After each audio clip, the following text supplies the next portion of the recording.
Assalamu alaikum and welcome to What's the Story? I'm your host Sharif Islam. You're watching LB24 where we discuss people and politics from across the UK. Now, what's been happening in the recent election and what is the story?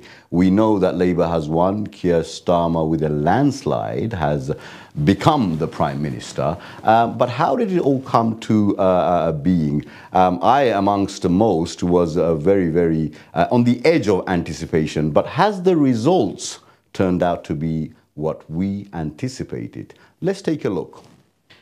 So, Labour won 411 seats. That's an increase of 209 seats from their total in 2019. The Conservatives, on the other hand, won only 121 seats, down a whooping 244 seats from the 2019 total of 365. Lib Dems gained 61, while Scottish National lost 39, winning only 9 seats. Others, such as Reform, won 5 seats with more than 4 million votes, mostly in Conservative-held constituencies. Now, that's a big dent to the Tories. And Green Party for England and Wales won 4 seats. So what does this all mean, and how does this affect the locals? Now, I've got with me two young individuals who have been very active on the campaigning. Both from the same constituency. However, like I said, they've been campaigning for 2 different individuals. So I've got Nasir Uddin. His profession is finance professional, and he was supporting Omar Farouk. And I've got Rashid Ahmed, who's a youth worker and also a healthcare worker. We'll be speaking about that a bit more because I'm very interested in healthcare work. And he backed Halima Khan. Welcome to the show, guys. Right, Thank you. So Nasiruddin, right, how you been? Good, and welcome to the show. Assalamu alaikum, bhai. Nice to meet you, and thank you for inviting me to your show. Fantastic, right? So I understand you backed Omar Farouk. What was the situation with the campaigning? And we heard a lot of controversies with regards to Omar Farouk. Tell us a little bit about that. Yes, so this is true. So I was a former resident of Camden, so I've actually been backing 2 candidates, Andrew Finstein and Omar Farouk. Yeah. So recently I've moved to Stratford and Bow. So reason why I picked Omar Farouk, I think he appealed to me from a professional point of view. He's been a barrister for 20 years. He worked in high-profile cases like Stephen Lawrence case. And there was a bit of, I think you can say, a bit of connecting, you can say. So, you know, I've only had a couple of weeks to decide, and I decided to back him. So that was what it was in short, really. Okay, well, you know what, we're here today to mostly speak about the independent candidates. Obviously, we've seen the scenario of how everything took place with Labour going through. However, you mentioned Andrew Finstein. He actually, from that constituency, he took quite a lot of votes from him, didn't he? Yeah, so Andrew Finstein, he stood in Holborn and St Pancras, my former ward constituency, and he was obviously head of the Labour leader, going against the Labour leader, which had a 36,000 majority. And this was really not because of him. This was built on the foundations of a former MP who was Frank Dobson. And he was the MP for many years in that borough, in that constituency. Yeah. And so he took over. And, you know, yes, he did win. But however, he won by almost 20,000 less votes. I don't think Keir Starmer was very happy with the results when he saw that most of the votes, or nearly more than half of the votes, were taken from himself. And that was Andrew Finstein, independent candidate. Yes. What's the reason for that, you think? I mean, well, one of the, you know, let's address the elephant in the room, which is the Gaza, the Gaza situation, which is clear-cut genocide, as identified the International Criminal Court. You know, they've obviously investigating on that, and for political reasons, their decisions have been sort of somewhat wavering. But for the layman and woman, let's not discriminate here. For most of us on the ground who live real lives, we can clearly see this is a genocide. They've been killing men, women, and children. They've been bombing masajids, hospitals, schools, been relentless. So that was the reason for these independent, and this was one of the slogans, wasn't it? Free for Palestine and standing up for Palestine, amongst the local issues of schooling and housing and whatnot, right? Yeah, I do believe this was the case, except apart from one candidate, which was the Labour candidate, every single other person that stood in Stratford and Bow stood with that. Or that was one of the objectives. They were against the war that's taking place. Well, can we even say a war? It's not. It's you know, it's civilians against their organised military power. Okay, we'll come to that in a second. Now, Rashid Ahmed, right? You are a youth worker and also a health worker. So tell me a little bit about your background in those. I mean, obviously you're a youth worker. You've helped a lot of people in the community, especially the youngsters.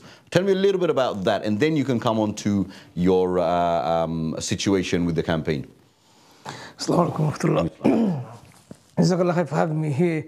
In terms of my background, I've been quite active since a young boy in my locality for various reasons. Hamlets, as everyone knows, is a very deprived area. There's a lot of problems and that have never been really dealt with. If anything, there's been type of like cosmetic coverings, if you like, yes. But within homes, the problems still remain. So yeah, I've been involved in my community in different capacities. So yes, I'm a trained youth worker. I've worked for the local borough in Tower Hamlets and Redbridge and in other areas. I work for different types of youth community organisations. We know someone like yourself who's involved in, you know, community work, community cohesion, stuff like that. You know, someone like yourself is always somewhere or another, you know, end up in local politics or even, you know, in a bigger picture, which you have done now, and which is a good thing because when you're in it, then you can actually change things, right? Well, that's a bit of a... I don't know whether to agree or disagree with that statement. It's up to you. It's a very, very dark place for me, politics, yeah, for various reasons. When I was at college, New Labour decided to invade Iraq. The whole borough mobilised together to protest against it. It was an illegal war. So from that point, the whole community was very much in a state of despair because it was a massive crime. Till this day, the perpetrators of this war still walk free. Yet the ordinary man who might commit a small crime is never given the same privilege. So you looking at all that at that time, wanted you to sort of wanted to go into politics or understand politics, because like yourself, me as well, I've never been interested in politics. However, sometimes we find ourselves in that situation that we can't really avoid, and we have, because it affects us, isn't it? Absolutely, and I'm not a politician. Politics has a place in my life, not in my heart, but in my life. What I mean by that is... You can't avoid it. No, you can't avoid it because every decision that's made in certain institutions affects me, and not just me. It's not just about me. I'm not a me person. I'm an us person, right? So when I say that, I mean when I was at college and Iraq was invaded, consequently towards that, I was approaching university. When I got to university, I was one of the fortunate human beings in this country that was receiving the last free university education. And after that, under New Labour, they decided to introduce fees. Now that in itself, I find it's actually very discriminative because not everyone in my borough could afford a university education. And if we're talking about current prices for individual years, you're talking about close to £10,000, £9,500 from what I've heard. So what's the chances of people getting a education from my area, if you like? Yeah. So politics is it can be a good or bad thing, but it depends on who you choose to represent you. Or well, we can't deny that we need politics, and we need people representing us, representing the borough, the country, and so forth. Whether we get good people or not, that's a different story. Now, let's get back to the scenario here with regards to the recent election, and we know that it's been an unprecedented time in terms of independent candidates winning seats. right? Jeremy Corbyn, we know, is one of them. And then we had Shaukat Adam. Let me just say Jeremy Corbyn was from Islington North. Shaukat Adam, Leicester South. And then Iqbal Hussain, Mohammed Dewsbury, and Butley. Yeah. Adnan Hussain from Blackburn, and Ayub Khan, Birmingham, Perry and Bar, is it? Yeah. So, I mean, these guys undoubtedly won the seats because of the current situation, what's happening, and it's close to our hearts. As you know, Muslims, we don't want to go into that too much, but this, you cannot deny that this is the reason that they have won. What about the candidates that have come very, very close? People such as Lian Mohammed, who only lost by 521 votes. Then we had lost in Birmingham and Yardley, that's John McIntyre. And then Ajmal Masroor, who I want to speak about. And then you got Muhammad Islam and James Giles. Is that right? Yeah. And they actually won by lost by very, very few votes, isn't it? Now, let me come to Nasir again. And you were mentioning Omar Farouk, right? That you backed. He was up against what? How many other candidates were there? About 5 or 6? But I mean, the main players were only two, wasn't it? That's right. Yeah. So initially, tell us. Let me just cut you there. Tell us how it unfolded from you know Omar Farouk being in the charge in terms of the Tower Hamlets coalition group. They actually supported him in the beginning. Why didn't they? Why did they back up? Yeah. So I'll start with the latter question first, which was how many candidates there were. So there were initially 10 candidates. So it's a case of, you know, too many chiefs, not enough Indian scenario, right? So, you know, in truth, there was the people in power, if you like, the incumbent coming in government. Yeah. The Tories were so bad that everyone was going to vote for Labour. And this in itself, I think, deserves a show, which is the the two-party, you know, cycle. You know, every few years we're going to have Labour and then switch back to Conservative and then switch back to Labour and switch back to Conservative. And no one is seeing this pattern. No one is willing to do anything about it. So this is why I'm going for independent. You know, this is one of my motives.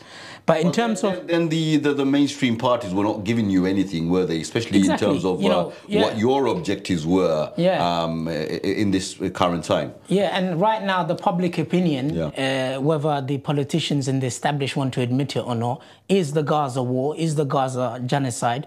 I think of the non-Muslims, almost 78% are for a ceasefire. Or sorry, Muslims, 78% are for the ceasefire. Of the non-Muslims, I think it's something like 58% for the ceasefire. So there's a clear number here of people who are willing and going for the ceasefire. Because look, we can see the images are raw for our eyes to see. There's a guy, I've seen this image of a man carrying his baby kids in plastic bags. You can see arms and legs. We've seen images and it doesn't make us, you know, at all happy. In fact, it breaks our hearts. Now, but we also know why, you know, the mainstream politicians, they are not backing the ceasefire. We know that. We're not going to get into that. However, you're campaigning for Omar Farouk. Let's talk about him a little bit. So in terms of Omar Farouk, so as I said, I've only been there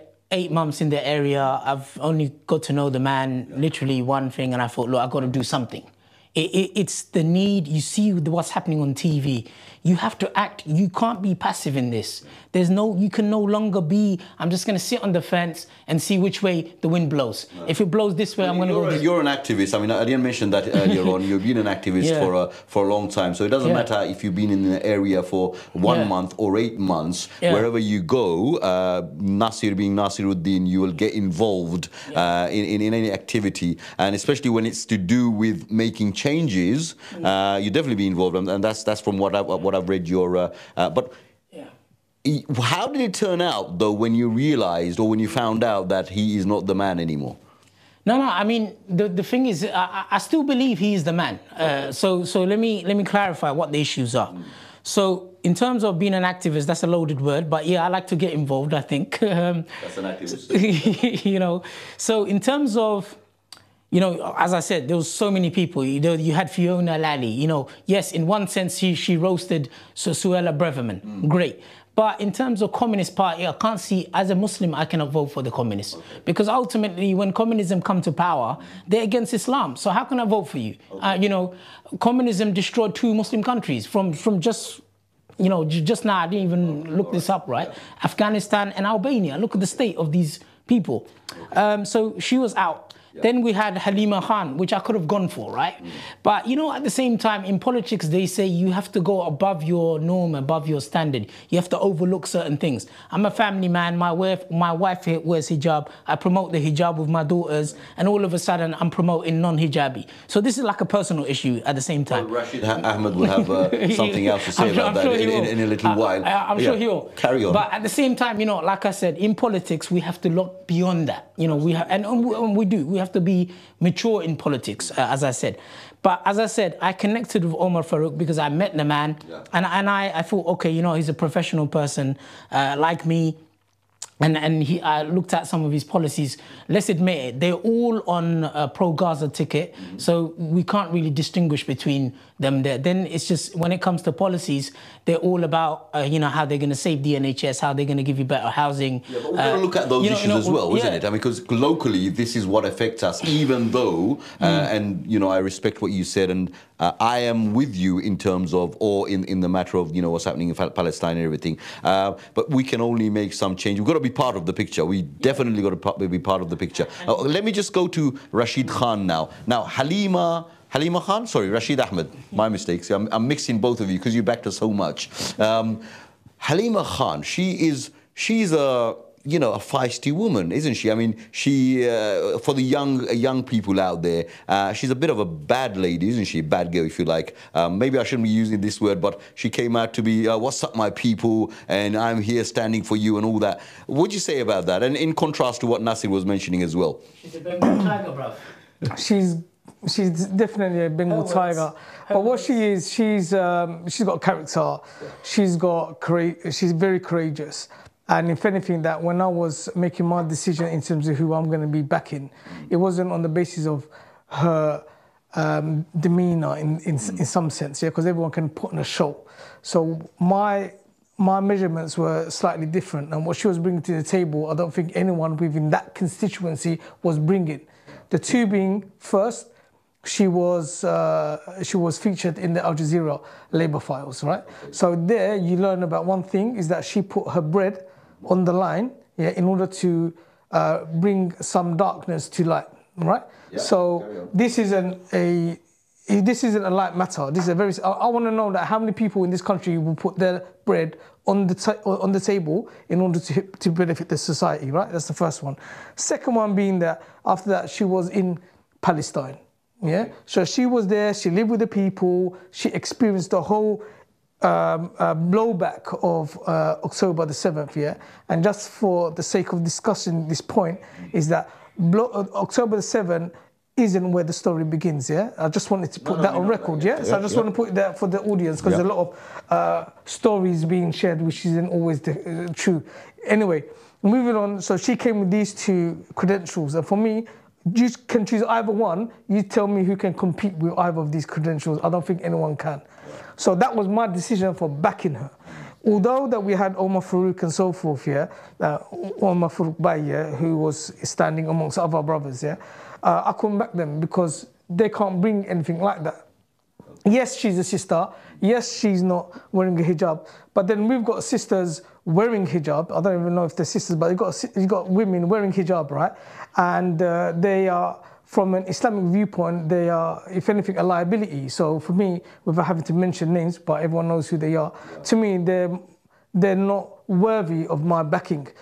In fact, I couldn't find a decent word to say about these people because I feel that they are more of a harm than a benefit. So from that, it doesn't work with me for someone to say and point a finger and say that, oh, this sister isn't wearing a hijab. So you're not mentioning any names, and we don't want to mention any names now. I mean, do you think they have good enough reason, or are these reasons not, you know, justifiable in terms of them coming forward and speaking about Gaza? Let me put it to you like this: yeah? everyone's jumping on Palestine. Yeah. Everyone, right? But for her, she was there with the people. So you got to test that. Right, and if you can't test that, then be quiet, right? That's number one. Number two, in terms of where Halima is coming from, yeah, I spent just over 12 days, yeah, supporting the sister. Her team was a very, very small team, and it was a team that worked extremely hard. So when you look at the numbers at the end, you find that she came number 3, right? So she had no support other than the team that she had. So when you got to be fair, you got to be fair. You can't just say, oh, so-and-so. No. She beat everyone except Labour, right? And she couldn't beat Greenpeace. And in my opinion, or my understanding, Greenpeace votes... Green Party, they're all pieced the same, Green yeah? Party. They want to save the trees, yeah? Right? So what I'm saying is that the votes that the Green Party got were protest votes. I think we've got enough trees, yeah? But we've got to save the Amazon, yeah? But what I'm getting at is that she done extremely well. A 12-day run, she beat all independents, major parties, including the Tories, and fibbed them, yeah? Right? And that's her outcome, yeah? Right, yeah. Right, anyway, so moving forward, just to make it clear for the, we don't want to get any new parties in there. No, Lib Dem, yeah, Lib Dem, yeah. So she done extremely well. That was her outcome. She didn't win, but she made a tremendous impression. Now, just to go into the realms of, making characteristic judgments and what's apparent, for someone to cover up is a matter between them and Allah, although it's a commandment from Allah for someone to cover up. It's a commandment, yeah? So they will be the one to answer to Allah for that. But then we've got a lot of people who, from an apparent position, they seem really good, but everyone's got skeletons in the closet, yeah? But what she was standing for throughout the campaign was legitimate. You've mentioned very good reasons, in contrast from what Nasir was saying. Now, what would you say to that? Because both in the same constituency, and then we got you who actually backed Omar Farouk. Rashid has mentioned a few very good reasons, I think, why he backed, especially the fact that she was with the people of Philistine and she's seen the ins and outs. Omar Farouk is a lawyer, a solicitor? Yeah, he's a barrister. He's a barrister, right, from his background. But he, from what we've seen a lot of controversies, obviously, and a lot of, and in this time, a lot of these news do come out, whether they're real or fake. And I'm sure you know what I'm talking about. Now, did he change his objective along the line anywhere, do you think? Because why did the Tower Hamlets coalition stop supporting him? Okay, so first of all, I just want to clarify something about the hijab. Look, I was just making a point that this is one of our values as Muslims, as this is one of my values, this is one of my values, and it's very important. I also said that it's very important we have to be mature in politics. So I'm not going to not vote for someone for not wearing hijab. Okay. So I just want to get that out there. So in terms of credibility, in terms of, okay, so first of all, Omar Farouk, 27 years barrister. He's worked in Stephen Lawrence's case, as I said, under Michael Mansfield QC. In terms of, I had a one-to-one time with him when we were both canvassing. Look, I could have went with Halima Khan, I could have went for anyone. It's just, this happens to be there and there on that day, and I thought, okay, let me commit. In terms of the allegations, I did ask him about these things. So these are, I'm not his spokesperson. I'm here on my own capacity. So I actually saw a small video that you made, although it didn't finish, but we didn't get to the gist of that. Okay, so what did he say? So I did make an interview for this to publish, but he advised me against it because he's got some other issues he wants to, deal with, but that's up to him in terms of legality and so on. Okay. So in terms of the Tower Hamlets Community Coalition, no one knows who they are, first of all. I've done some of my own research. I don't know who they are. I asked in a group with 131 brothers who are based in Tower Hamlets. They don't know who they are. If maybe one or two know the individual's name. No, we know who the Tower Hamlets Coalition. You probably didn't go to the right sources. So they are a body. Who, how many of them are there? Who's the organization? Who support people like Lutfur Rahman, who support people like Ajmal Masroor. So are they a group of body They're a group of body. In terms of different organizations, or are they individuals? No, different organizations. Okay. They represent different organizations, but they have come together. Okay. Okay, fine. But I'm not going to mention any names, but we can't say that we don't know who they are. You may not know who they are. But I don't know who they are. But anyway, so in terms of their progress of selecting an individual and deselecting an individual, we don't know that process. Okay. Maybe you know, maybe your viewers know. Please let me know, because I don't. Nor does Omar Farouk when I asked him.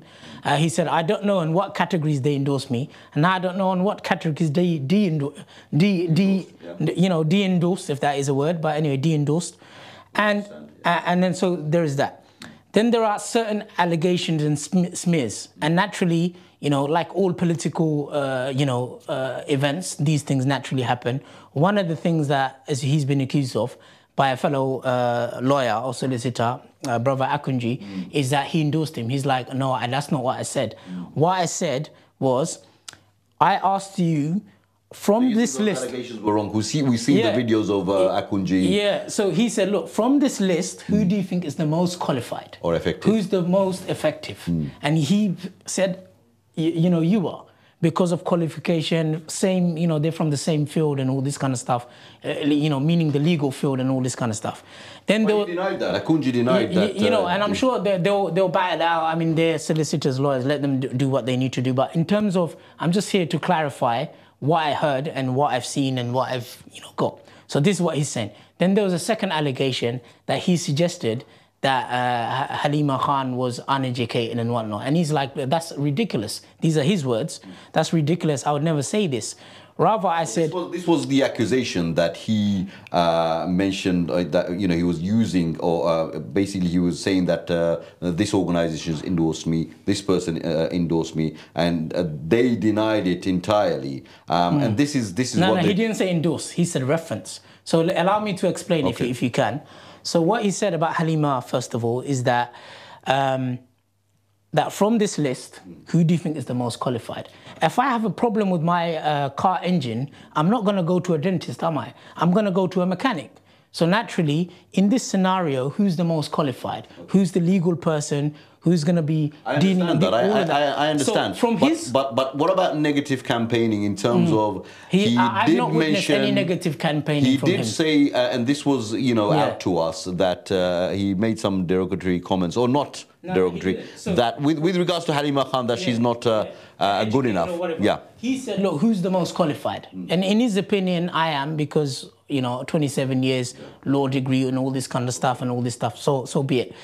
But from his point of view, this is a man that I've witnessed that he'd allowed no smear from his team, no bogus videos to be made about anyone. He said, look, we're going to run a clean campaign. If you like me, vote for me. If you don't like me, no problem. Vote for somebody else. I've seen some of the videos.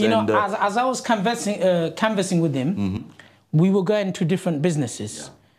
And naturally, in the high street, you find these betting shops. He said, I'm not going to go in there.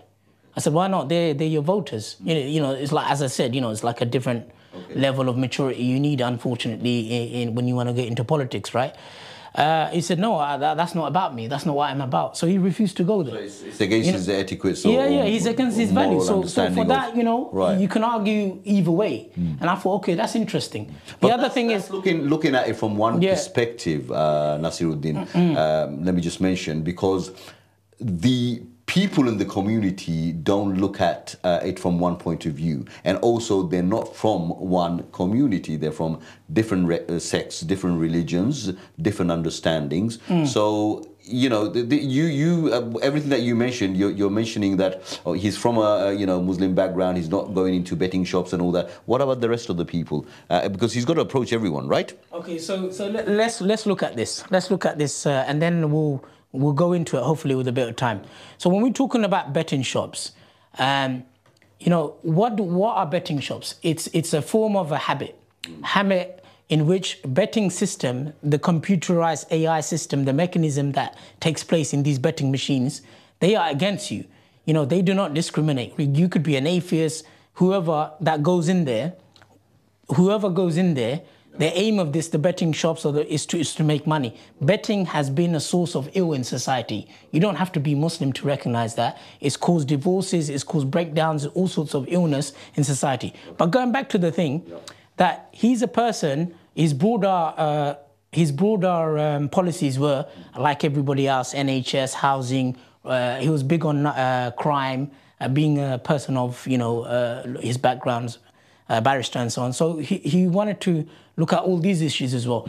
I agree with Rashid, where everyone's waving the Gaza boat, if you want to call it, or the Gaza caravan, right? Everyone's doing it. Anyone who's anyone, whether they believe it or not. Politicians, right? They make it attractive in the beginning. Yeah, and but when they win, the story seems to change. So we have to analyze every single candidate, and that's what we're doing right now. That's you've given good reasons. Rashid has given good reasons. But in terms of him, he's been to Gaza in 1999, funny enough, and he's met the people of Gaza, the main players there, and he's even named one of his sons, Yasin. So without going into too much detail, right?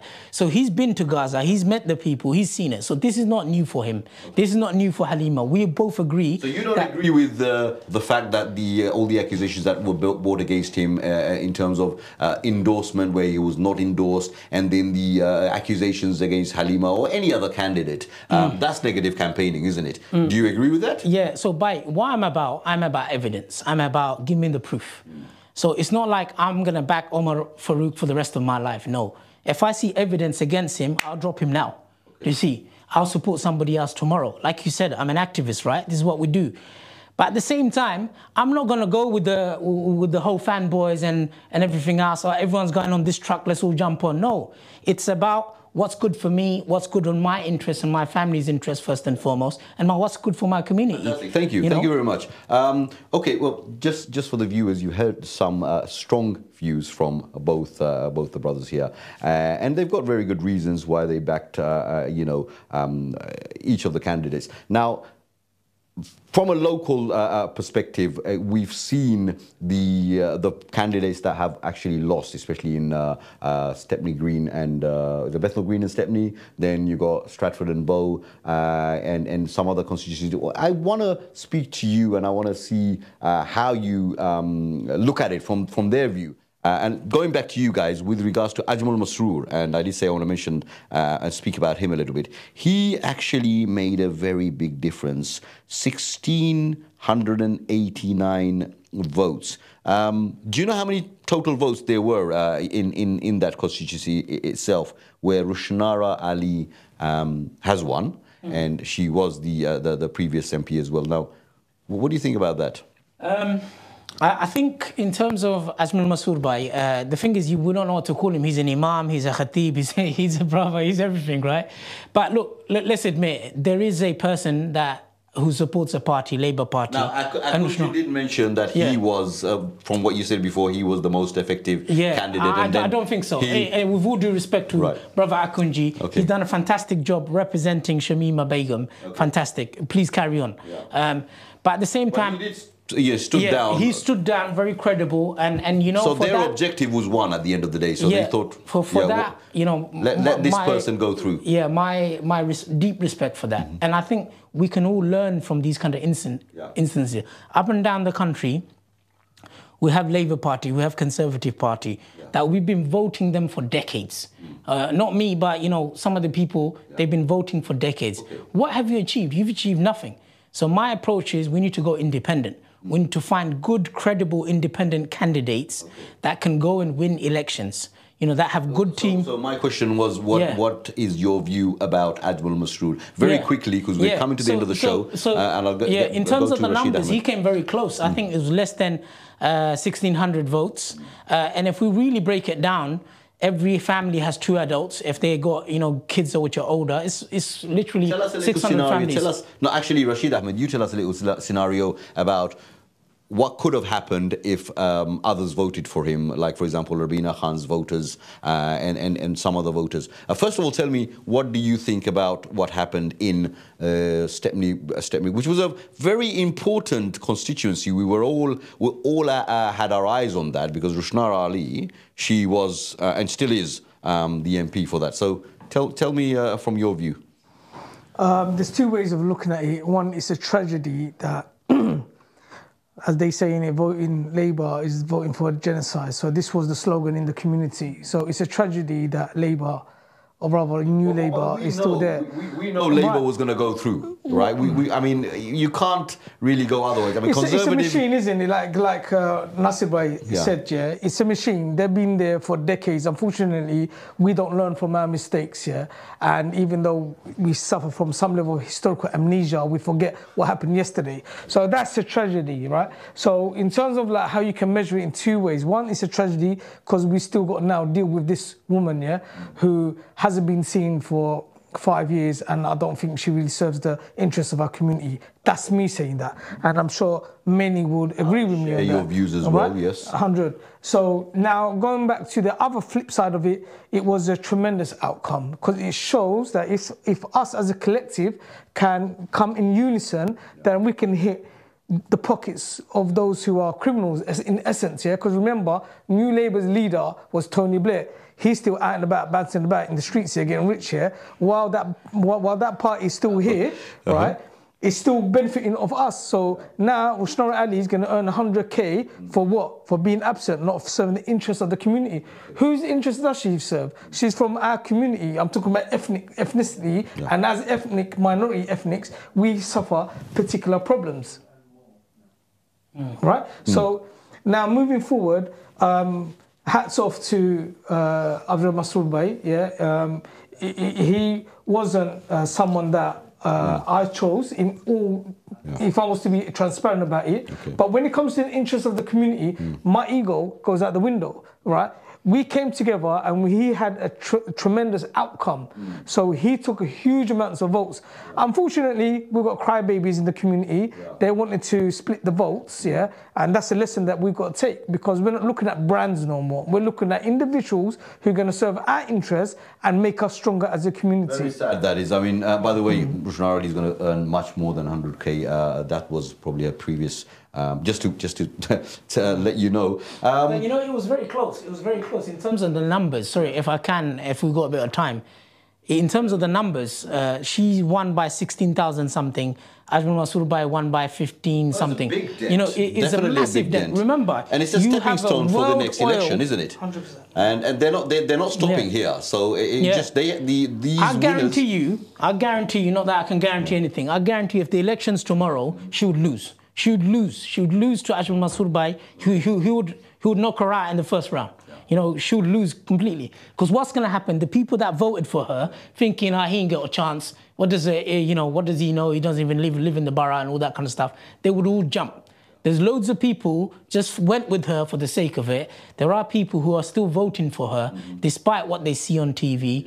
And, you know, it hasn't changed anything for their hearts. I mean, what is wrong with these people? What is in their heart? Is your heart... Maybe it's a lack of understanding and a lack of knowledge of what's actually... There are a lot of people... No, because look, I've got people in my area, they came, you know what, I voted for Ushnara Ali, and I didn't have anything to say to them. I would assume do you understand? They don't have a TV at home.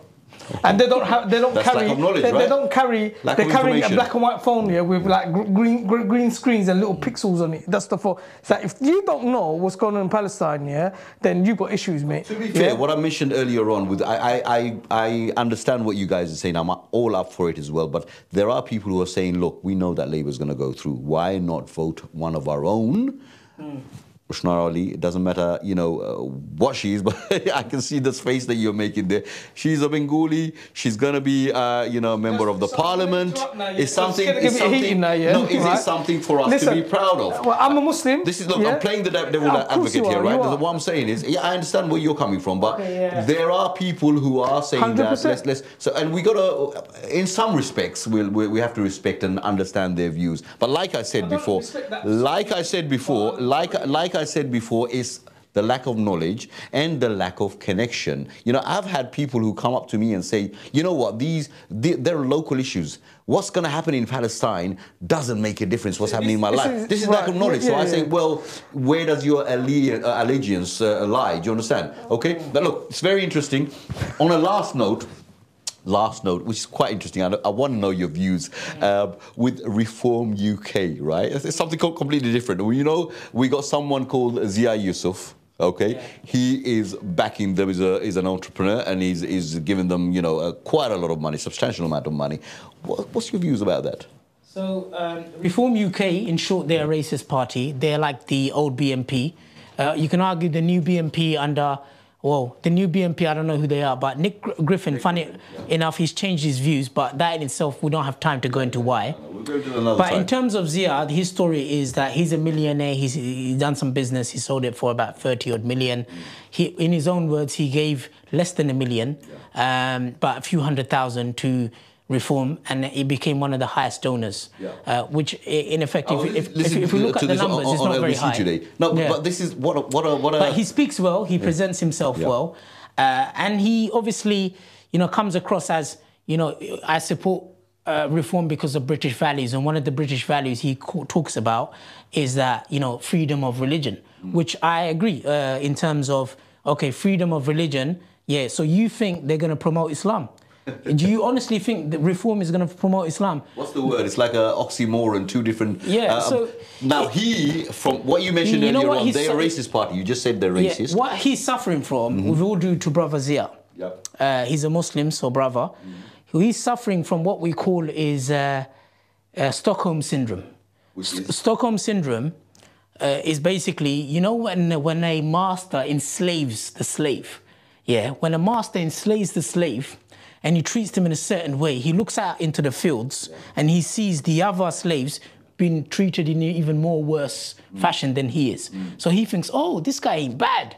At least I got a bed, at least I got a mattress, I eat once a day soup. Well, these lot, they eat once a week. He's not really worried about the rest of them. No, what he's thinking he's got a better treatment. So he's suffering from this syndrome. He thinks, Britain has given me X, Y, and Z, so therefore I'm loyal to Britain. But I guarantee you, this very party he supported, some of these fascists, some of these racists, if they find him on a good night, they'll give him a good hiding. They would, yeah?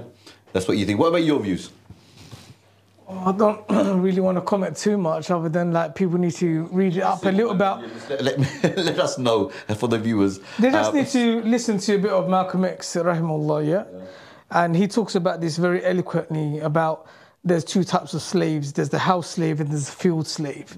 And when your slave master's house is on fire, right, the field slave makes a particular supplication, right? And the one in the basement, thinking that he's living in a very luxurious ensuite bedroom, far from it, is going to be making for a supplication for the one who's got him enslaved, So this is the way I would like to kind of present my view on this issue, So you're either going to be the one in the house, or you're going to be the one who's going to be upholding principles, being out in the slaves at a protest. And who's that? Malcolm X? Yeah, rahimahullah, Malcolm X. Thank you very much for your views, guys. Well, you've heard it from, I think they're experts when it comes to, you know, local politics and especially the people they are backing and the knowledge that they hold. Stockholm Syndrome, I knew what that was. Just for the viewers, no, I've heard of that. But, you know, thank you for explaining that. And also the field mouse and the town mouse, is it? Field mouse and the house mouse. Okay, but I'd just like to thank the brothers for coming on the show. We had a fantastic time. We can carry on talking, but unfortunately we do have to end it here. I hope you enjoyed the show, and until next time, Assalamu alaikum.